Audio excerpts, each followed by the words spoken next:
नमस्कार। आईएएस हिंदी के इस प्लेटफॉर्म पर मैं रवि रंजन आप लोगों का स्वागत करता हूं। उम्मीद करता हूं कि आप लोगों की तैयारी अच्छे से चल रही होगी सीसेट और जीएस दोनों पेपर के लिए। ठीक है, हमने पहले ही इंग्लिश अल्फ़ाबेट से संबंधित कॉन्सेप्ट को पढ़ रखा है और ए से लेकर जेड तक के क्रम 1 से लेकर 26 तक याद कर रखा है और ऐसे ही विपरीत क्रम में जेड से लेकर ए तक के क्रम को भी याद कर रखा है। ठीक है, करने का जो भी तरीका है वो हमने ऑलरेडी पहले बता रखा है। यदि आपने उसे अभी नहीं देखा है तो आप उसे दोबारा देख सकते हैं। ठीक है, आज हम इसी से संबंधित कुछ प्रश्नों को लेकर आए हैं जिसमें प्रश्न को कोड कर दिया जाएगा और उस कोडेड प्रश्न को हमें डिकोड करना है। इस प्रकार के प्रश्न यूपीएससी के परीक्षा में प्रत्येक वर्ष पूछा जाता है। प्रश्नों की संख्या 1 से 2 होती है। आसान प्रकृति के प्रश्न होते हैं। आप आराम से इसे बनाने की स्थिति में रहिएगा। आइए हम लोग अब एक एक करके प्रश्न को बनाने की कोशिश करते हैं। पहला प्रश्न है, यदि किसी कूट भाषा में ब्रोकेन BROKEN को DPS GKH लिखते हैं, DPS GKH लिखा जाता है तो उसी भाषा में पेंसिल को किस प्रकार लिखा जाएगा।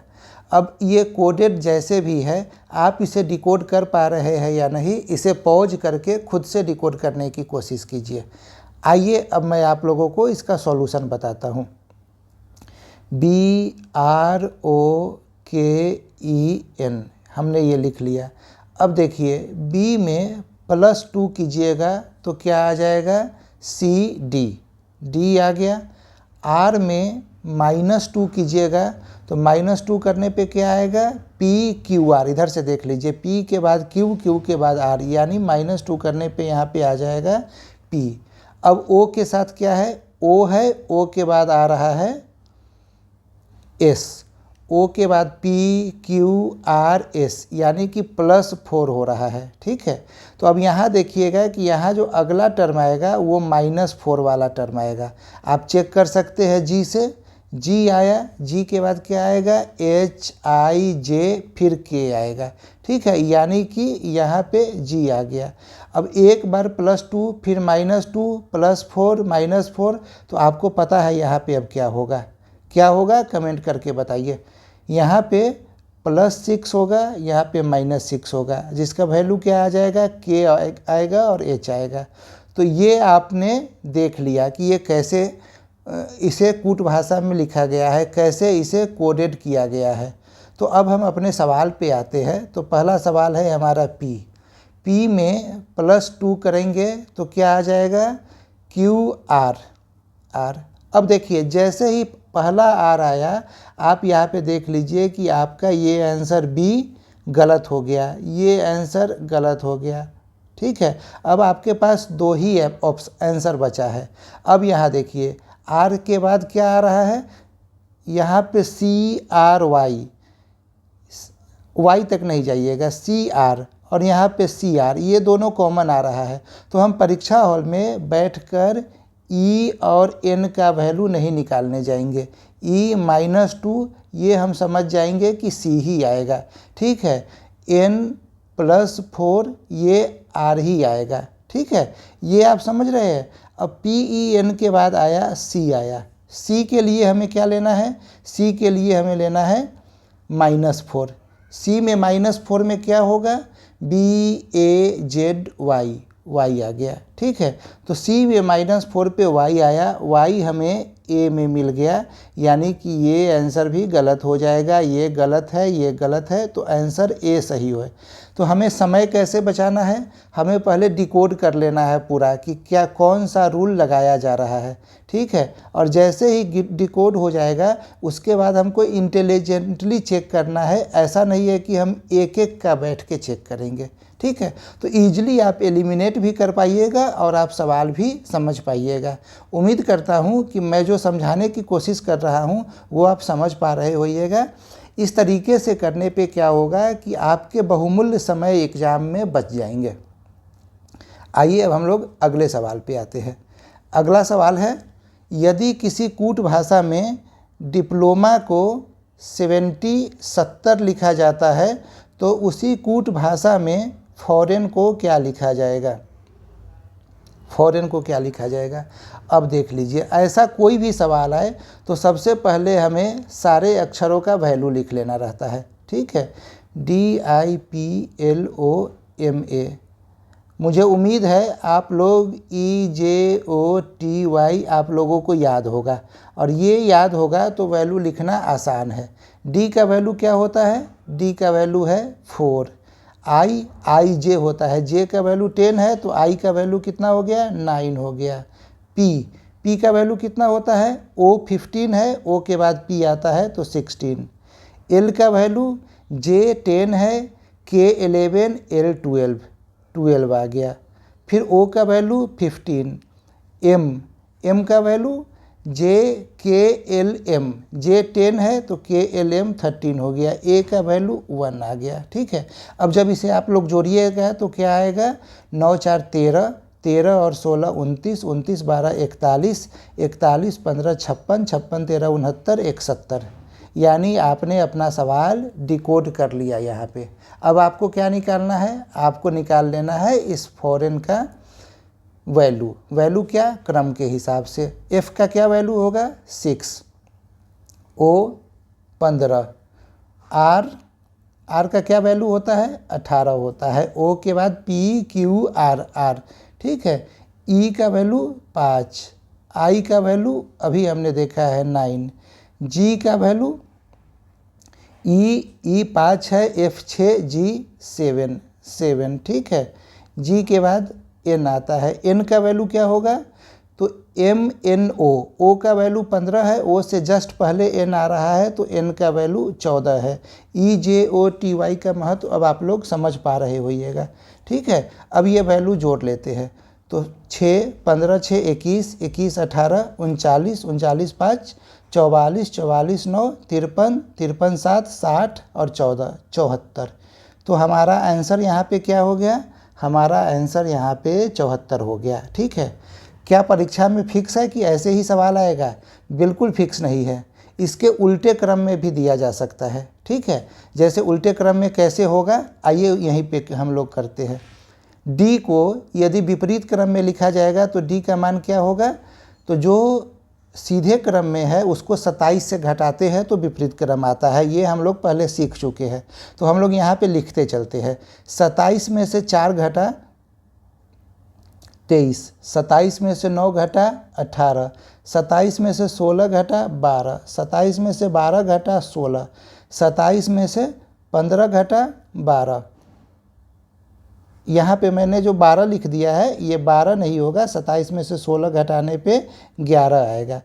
फिर आते हैं 27 में से 13 घटा 14, 27 में से 1 घटा 26। ठीक है, अब इसे जोड़ लीजिए, 23 18 41, 41 11 52, 52 और 16 52 16 68, 68 12 80, 80 14 94 और 94 और 26 120। तो यदि परीक्षा में दे दिया जाए कि यदि किसी कूट भाषा में डिप्लोमा को 120 लिखा जाता है तो उसी कूट भाषा में फॉरेन को क्या लिखा जाएगा। मुझे उम्मीद है कि अब आप लोग फॉरेन को क्या लिखा जाएगा इस कूट भाषा में, नए कूट भाषा में, वो आप लोग समझ गए होइएगा।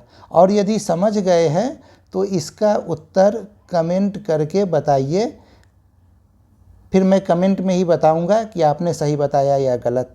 ठीक है, आइए अगले क्वेश्चन पे बढ़ते हैं। अगला क्वेश्चन है, यदि किसी कूट भाषा में POWER पावर को SRZHU लिखा जाता है तो उसी कूट भाषा में राइट को क्या लिखा जाएगा। ठीक है, अब यहाँ पे क्या है, ये बहुत सिंपल सवाल है, ये आप लोग खुद से भी कर सकते हैं। देखिए P के बाद क्या होता है, QRS। ठीक है, 3 आगे S आ गया, O के 3 आगे R आ गया। ठीक है, W के 3 आगे Z आ गया। ठीक है, यानी कि ये जो कूटित किया गया है भाषा को, सांकेतिक भाषा में लिखा गया है, कूट भाषा में लिखा गया है, वो बेहद सिंपल तरीके से लिखा गया है, सिर्फ +3 कर दिया गया है।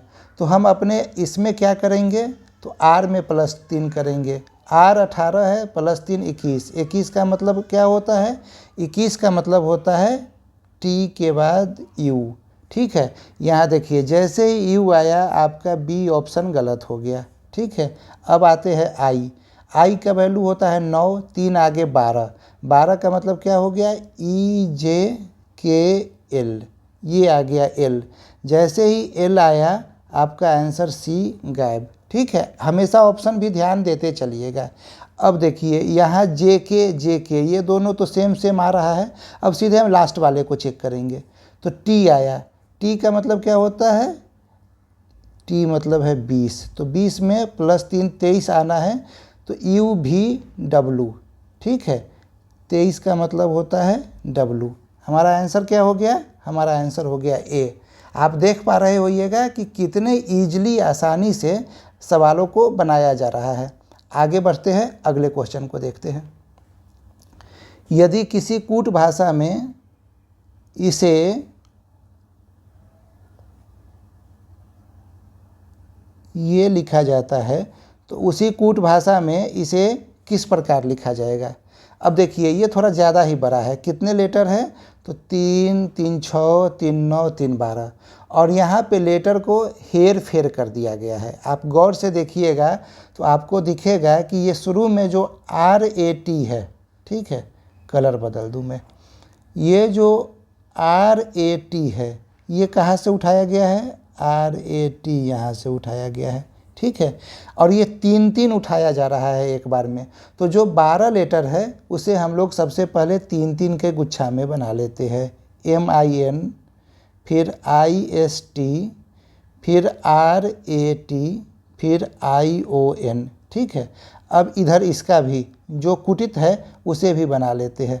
RAT, IST, ION, MIN। अब आप देखिए जो यहाँ पे नंबरिंग कर दे 1 2 3 4। ठीक है, अब ये मिलाना है, सिर्फ मैच करना है। तो 4 कहाँ आ गया? 3 कहाँ आ गया? RAT 3 आ गया दूसरे वाले केस में नंबर 1 पे। ठीक है, 3 जो है वो नंबर 1 पे आ जाएगा, यहाँ लिख लीजिए नंबर 1 पे। IST क्या है? IST है अपने स्थान पे रहेगा, IST के स्थान में कोई परिवर्तन नहीं हुआ है। फिर जो ION है, ION चला जाएगा तीसरे पोजीशन पे, और MIN जो है वो चला जाएगा चौथे पोजीशन पे। अब आप देखिए इसमें मतलब COM जो है जो सबसे पहले है, देखिए जो सबसे पहले है यहाँ पे वो सबसे लास्ट में जा रहा है। तो सबसे लास्ट में COM कहाँ आ रहा है? यहाँ आया और यहाँ आया, यानी हम इसे काट देंगे, इसे काट देंगे। ठीक है, जो दूसरे पोजीशन पे है वो अपना स्थान नहीं बदलता है। तो यानी कि PET जो है, ये देखिए PET यहाँ भी है, यहाँ पे PEO हो जा रहा है, यानी ये स्थान बदल गया, इसे काट देंगे। हमारा सवाल यहीं बन गया। आप इस शॉर्टकट को समझ जाइएगा। मैं यहाँ पे 2 बातें बता रहा हूँ। एक तो ये कैसे कूट भाषा में लिखा गया है, जो कोड किया गया है वो डिकोड कैसे हो रहा है, वो मैं पूरा एक्सप्लेनेशन भी आपको यहाँ पे दे रहा हूँ। इसके अलावा हम आंसर से कैसे एलिमिनेट करें कि हमें पूरे 12 लेटर को चेक न करना पड़े, वो तरीका भी मैं साथ में बता रहा हूँ। आपके परीक्षा में भी आप इसे आराम से एलिमिनेट कर पाइएगा। उम्मीद करता हूँ आप लोग समझ रहे होइएगा। आगे बढ़ते हैं और अगले सवाल को देखते हैं। अगला सवाल क्या है? यदि किसी कूट भाषा में शार्प को 58034, PUSH को 4658 लिखा जाता है तो उसी भाषा में RUSH को किस प्रकार लिखा जाएगा? देखिए ये एक नए प्रकार का सवाल आ गया। ये सवाल सबसे आसान होता है, और कभी भी इस प्रकार का कोड हो जहाँ जैसे S के लिए 5 आ रहा है, H के लिए 8 आ रहा है, मतलब सब बेसिर पैर का आ रहा है। ठीक है, तो हम लोग सबसे सिंपल तरीके से आगे बढ़ेंगे, और सिंपल तरीका क्या है कि हम देखेंगे कि पहला वाला और दूसरा वाला में कुछ कॉमन है क्या। पहला वाला में भी S आ रहा है, ठीक है, और पहले वाले में दूसरे वाले में भी S आ रहा है। पहले वाले में H आ रहा है, दूसरे में भी H आ रहा है। ठीक है, पहले वाले में P आ रहा है, दूसरे में भी P आ रहा है। अब देखिए यहाँ पे S सबसे पहले है, S के लिए 5 यूज किया गया है। यहाँ S तीसरे स्थान पे है, यहाँ तीसरे स्थान पे 5 आ गया है। इसका मतलब है कि आप सीधे सीधे उठा लीजिए कि S के लिए 5, उसके बाद आया है H के लिए 8, A के लिए 0, R के लिए 3 और P के लिए 4 यूज किया गया है। ठीक है, इसके अलावा क्या बच गया? U बच गया। U के लिए 6 यूज किया गया है। अब आप आराम से सवाल बना पाइएगा। RUSH, R के लिए क्या है? R के लिए 3 है। ठीक है, जैसे ही आपको यहाँ 3 मिल गया, आपका ये आंसर सही हो गया। ये तो पहले ही कट गया। ठीक है, तो आपको कहीं कोई दिमाग ही नहीं लगाना है। आगे इस तरह का सवाल आए तो क्या देखना है? सबसे पहले देखना है कि कुछ कॉमन लेटर है या नहीं, और यदि कॉमन लेटर आ रहा है तो क्या उसके लिए कॉमन कोडिंग किया गया है। यदि कॉमन कोडिंग किया गया है तो बस हम सामने सामने से कोडिंग देख लेंगे। सामने सामने से कोडिंग देखने का क्या मतलब है? यही SHARP, S के लिए 5, H के लिए 8, A के लिए 0, R के लिए 3, P के लिए 4। क्लियर है?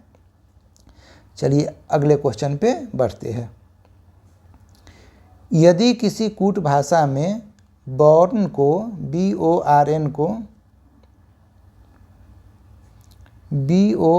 को APQON, लैक को KBBLK लिखा जाता है, तो उसी भाषा में ग्रिड GRID को किस प्रकार लिखा जाएगा? अब देखिए इधर तो 4 लेटर है और इसे जब कोड किया गया है तो 5 लेटर आ गया है।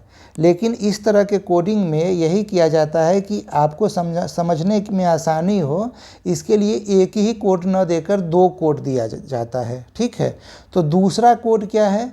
देखिएगा, दूसरा कोड से हमें क्या पता चलता है कि ये N जो है, यहाँ N और यहाँ K, यही हमारा 5वां लेटर हमेशा बनता है। यही N यहाँ आ गया है और यही K यहाँ आ गया है। तो ये जो D है, यही D 5वें में आ जाएगा। पर एग्जामिनर तेज है, एग्जामिनर ने चारों ऑप्शन में D ही दे दिया है लास्ट में। ठीक है, तो अब हम इसे देखते हैं कि इसे कैसे बना पाते हैं। BORN, ठीक है, यहाँ पे क्या है? A, -1 से आ गया। ठीक है, O के बाद आता है P, +1 हो गया। Q के बाद आता है R, -1 हो गया। N के बाद आता है O, +1 हो गया।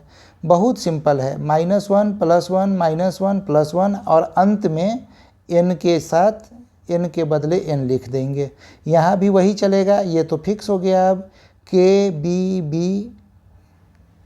माफ़ कीजिएगा ये कोटेड वाला मैंने लिख दिया, LACK, ठीक है, -1 K, +1 B, C से -1, C से -1 यानी C से 1 जब घटाएंगे तो क्या आ जाएगा? B। यहाँ पे 1 जोड़ना है तो क्या आया? L आया। ठीक है, और अंत में K के स्थान पे तो K सेम टू सेम लिख देना है। तो अब हम G में देखते हैं, तो G में क्या होगा? सबसे पहले हमें करना है -1, -1 पे करने पे क्या आएगा? F के बाद G आता है, यानी F आ गया। F आया, हमारा C ऑप्शन समाप्त हो गया। अब R आता है, R में क्या है? +1, R के बाद क्या होगा? S होगा। जैसे ही S आया, ये ऑप्शन ख़त्म। ठीक है, अब आते हैं I के लिए क्या होगा? -1, I 9 है तो 8 पे क्या आता है? FGH। ठीक है, ये हमें चेक नहीं करना था क्योंकि दोनों जगह HH ही है। आगे वाला देख लेते हैं D में +1 करना है तो +1 करने पे ये आ गया E, तो FSHE और D के स्थान पे तो लास्ट में फिर D ही रहेगा। ठीक है, तो हमारा ऑप्शन हो गया B ऑप्शन जो है वो सही हो गया, सही उत्तर हो गया। ठीक है, आप इन सारे प्रश्नों को यदि अच्छे से प्रैक्टिस कर लेते हैं तो आप अभी जो सीसेट का पेपर, जिसे टफ पेपर कहा जा रहा है और जिसमें बहुत सारे लोग लगातार फेल हो रहे हैं, इस पेपर में एक सवाल सही करने की स्थिति में कम से कम रहेंगे, नहीं तो 2 सवाल सही करने की स्थिति में रहेंगे। और अभी के समय में यदि आप परीक्षा में 2 सवाल सही कर लेते हैं तो आपके पास होने की संभावना कितनी बढ़ जाएगी, आप समझ पा रहे हैं इसे। अभी फिर एक पता चला मुझे, मेरा एक जूनियर है, उसने 99.14 मार्क्स उसे आया जीएस पेपर 1 में, और जीएस पेपर 2 में 65.14 मार्क्स आया, और वो मेंस देने से वंचित रह गया। तो ये जो 0.84 मार्क्स कम रह गया पेपर 2 में, जिस वजह से उसे आईएएस की जर्नी में 1 साल और इंतज़ार करना पड़ रहा है, ये कितना कठिन होता है ये आप लोग समझिए। और इसीलिए जीएस पेपर 2 में कभी फेल नहीं होना है, इसे धीरे धीरे करके सीखना है। यदि 2 से 3 घंटा समय डेली दिया जा रहा है तो आप निश्चित रूप से इस पेपर में पास हो जाएंगे, ठीक है। आइए कोड देखते हैं फिर से। यदि किसी कूट भाषा में मोबिलिटी को 4629,327 लिखा जाता है तो उसी भाषा में एग्जामिनेशन को किस प्रकार लिखा जाएगा। देखिए, इसके लिए मैंने पहले एक सवाल पे आता हूँ, पीछे के सवाल पे। इस सवाल में मैंने बताया था कि आप लोग इस तरह का कुछ भी कोडिंग हो तो सबसे पहले लेटर मिलाना है, लेकिन ऐसा कोडिंग जो होता है आसान वाला, लेटर मिलाने के लिए देखने वाला, उसमें आपके पास एक नहीं 2 टर्म दिया रहेगा कूट भाषा में, ये और ये 2, ठीक है। लेकिन जो हमारा प्रश्न है अगला, इस प्रश्न में एक ही टर्म दिया हुआ है मोबिलिटी, ठीक है। तो यानी कुछ ना कुछ और इसके लिए हमें करना होगा। तो हम क्या कर सकते हैं, सबसे पहले तो हम मान निकालना जानते हैं। m का मान क्या होता है, J10 होता है EJOTY। मैं रोज़ दोहराता हूँ EJOTY, आप लोग इसे ज़रूर ध्यान में रखिएगा। तो J10 है, K11, L12, M13, ठीक है। तो m का मान 13 हो गया। 13 को हम 1 + 3 लिख सकते हैं। 1 + 3 यानी कि 4। अब देखिए m के लिए 4 आ गया। अब आगे आप देख लीजिए o के लिए क्या आएगा, o का मान होता है 15। 1 + 5 6 आ गया। इसके बाद b है, b का मान 2 है, तो ऐसे ही एज इट इज लिख देंगे। यानी कि किसी लेटर का मान यदि 1 डिजिट में है तो उसे एज इट इज लिखा जा रहा है, 2 डिजिट में है तो उसे जोड़कर 1 डिजिट बनाया जा रहा है, ठीक है। यदि यूपीएससी कॉम्प्लिकेट करना चाहेगी तो वो और भी आगे एक स्टेप बढ़ सकती है, ठीक है। जैसे ये जोड़ने के जगह पे गुणा कर देगी, ठीक है। तो गुणा करने पे क्या आएगा, 1 × 3 से 3 आ गया, 1 × 5 से 5 आ जाएगा। समझ पा रहे हैं। वो ऐसा कर सकती है कि सिर्फ लास्ट का डिजिट उठा ले, ठीक है। जैसे Z दे दिया जाए तो Z का 26 आएगा। यदि 26 को हम जोड़ के लिखेंगे तो 2 + 6 8 आ गया, ठीक है। गुना करेंगे तो 2 × 6 12 आ गया।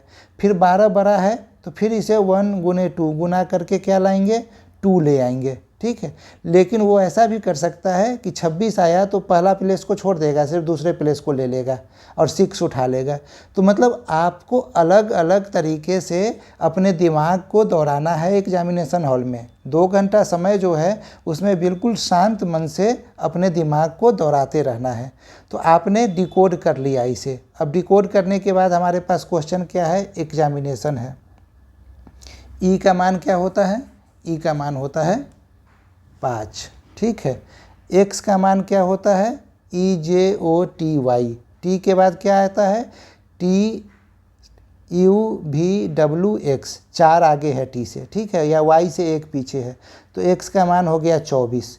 24 का मतलब 2 + 4, 2 + 4 यानी 6, ठीक है। जैसे ही 6 आया, देखिए 5 तो सब में है, 6 जैसे ही आया आपका d कट गया। आगे बढ़िए।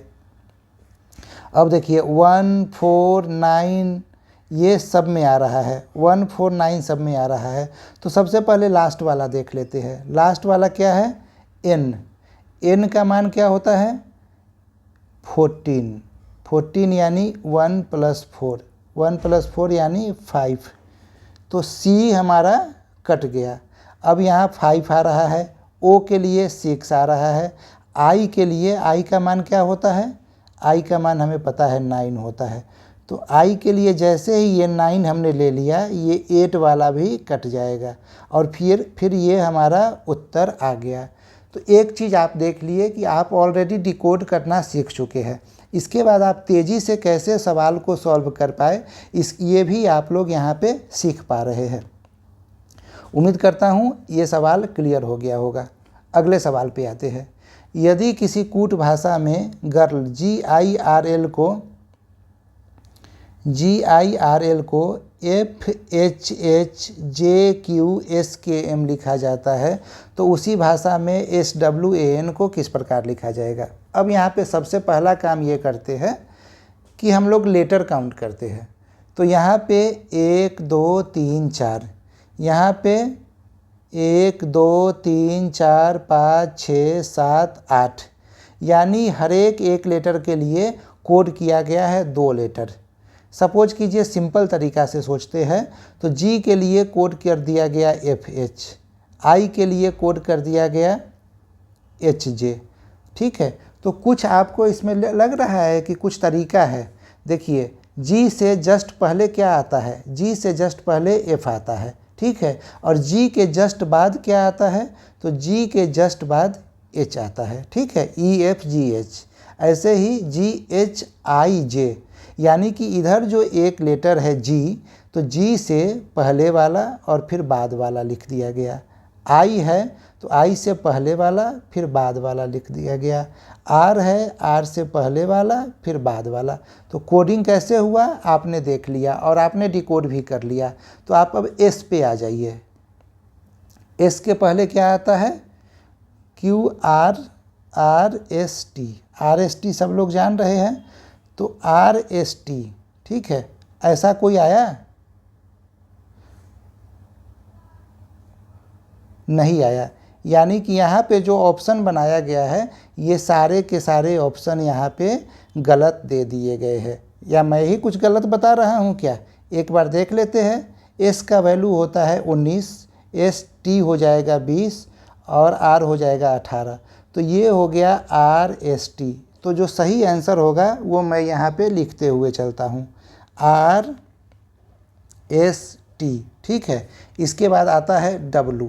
W का क्या वैल्यू होता है, TUVW, 23 नंबर है। तो 22 पे क्या आता है, V आता है। W के बाद क्या आता है, W के बाद आता है X। नहीं, मैं ही गलत लिख रहा हूँ, क्योंकि ये S जो है वो तो नहीं रहेगा ना, S के जगह हमें R और T लिखना है, W के जगह हमें VX लिखना है। अब ये दो से मिलाकर देख लेते हैं। ये मैंने क्या कर दिया था कि मैंने S को भी ले लिया था, इसी से कोई ऑप्शन सही नहीं मिल पा रहा था। तो RTVX के साथ कौन सा है, RTX भी हो गया, ये गलत हो गया। RTVX ये आ रहा है, ये तो TR से शुरू हो गया, तो ये गलत हो गया। अब आगे आते हैं, A है, तो A से A के लिए क्या डिकोड होगा, ZB, ठीक है, A के बाद B, A से पहले Z।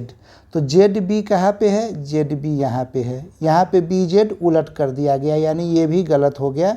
तो हमारा सही उत्तर क्या हो गया, ये हो गया, ठीक है। अब आप परीक्षा हॉल में ये भी ध्यान में रखिएगा। देखिए मैंने समझाते समय क्या कर लिया था कि RT के बीच में SB ले लिया था और मैं बोल रहा था कि चारों ऑप्शन गलत है, ठीक है। तो एग्जामिनेशन में ऐसा नहीं होता है कि चारों ऑप्शन गलत हो, तो इस चीज़ को भी आप लोग ध्यान में रखिएगा। आइए एक और सवाल देखते हैं। किसी कूट भाषा में पेरेंट्स PARENTS को OYOAINL लिखा जाता है, तो उसी कूट भाषा में MUMMY को क्या लिखा जाएगा, ठीक है। अब आप लोग इस सवाल को पहले खुद से बनाने की कोशिश कीजिए। मैं इसका सॉल्यूशन बताता हूँ, पॉज करके खुद से बनाने की कोशिश कीजिए। बन जाता है तो बहुत बढ़िया है, नहीं बनता है तो सॉल्यूशन देखकर सीखने की कोशिश कीजिए, ठीक है। अब ये आते हैं पी पे। सपोज कीजिए पी के लिए ओ लिया गया है, ए के लिए वाई लिया गया है, आर के लिए ओ लिया गया है। ठीक है, तो पी का वैल्यू क्या होता है? पी का वैल्यू होता है 16, ओ का 15, यानी कि -1 हो गया। ए का वैल्यू 1, वाई का वैल्यू 25। निगेटिव वे में उल्टे तरीके से चलेंगे तो ये क्या आ गया? -2 हो गया। आर का वैल्यू 18, ओ का वैल्यू 15, ये हो गया -3। इसके बाद आते हैं ई। ई के लिए क्या है? ए। ई का वैल्यू 5, ए का वैल्यू 1, यानी -4। यानी जो चल रहा है, ये डिकोड हो रहा है, ये -1, -2, -3, -4 तरीके से लिखा गया है। आगे का आप खुद से लिख लीजिएगा। तो यहाँ पे जब हम मम्मी को डिकोड करते हैं MUMMY, ठीक है, तो सबसे पहले क्या है? M का वैल्यू JKLM, M का वैल्यू 13 में -1 से क्या आ जाएगा? LM। ठीक है, अब U के लिए -2, U का वैल्यू क्या होता है? 21। ठीक है, STU का वैल्यू 21, तो 19 पे क्या आएगा? S आ जाएगा। अब जैसे ही यहाँ हमें S मिला, हम अपने B ऑप्शन को काट देते हैं। ठीक है, अब आते हैं फिर से M का वैल्यू 13 पता है, पर इस बार हमें -3 करना है, तो -3 करेंगे तो आ जाएगा 10 के लिए J होता है, तो J कहाँ पे आया? LSJ जैसे आया C ऑप्शन भी कट गया। ठीक है, अब देखिए I तो आ ही रहा है, तो ये -4 वाला ऑब्वियसली I ही आएगा। अब यहाँ -5 पे ले लेते हैं Y, तो Y 25 होता है और T का वैल्यू 20 होता है, ये हम लोग जानते हैं। Y 25, T का वैल्यू 20, तो यानी A जो है वो हमारा सही आंसर आ गया है। Y के लिए T आ गया है। तो आपने देखा कि किस प्रकार से डिकोड किया जाता है। अभी तक जो हमने 9 प्रश्नों को यहाँ पे सॉल्व किया, उससे आपने 9 अलग अलग तरीके देखे, और इसी तरह के सैकड़ों तरीके हो सकते हैं एग्जामिनेशन हॉल में। ये आपको वहाँ पे दिमाग दौड़ाना है बैठकर कि एग्जामिनर क्या पूछना चाह रहा है। कभी जोड़ कर रहा है, कभी घटाव कर रहा है, कभी गुणा कर देगा, हो सकता है कभी भाग कर दे। ठीक है, कभी नंबर को सिर्फ मिसप्लेस कर दे। ठीक है, तो इस तरह से कुछ भी पूछा जा सकता है, और इसमें आप तभी पारंगत होंगे जब आप खुद से इसके लिए प्रैक्टिस करते रहेंगे। उम्मीद करता हूँ आपकी यात्रा में, आपके इस CSET की जर्नी में ये वीडियो मददगार साबित होगा। शुरू से अंत तक सुनिए और कमेंट करके ज़रूर बताइए कि आपने कितना क्वेश्चन सही किया। धन्यवाद।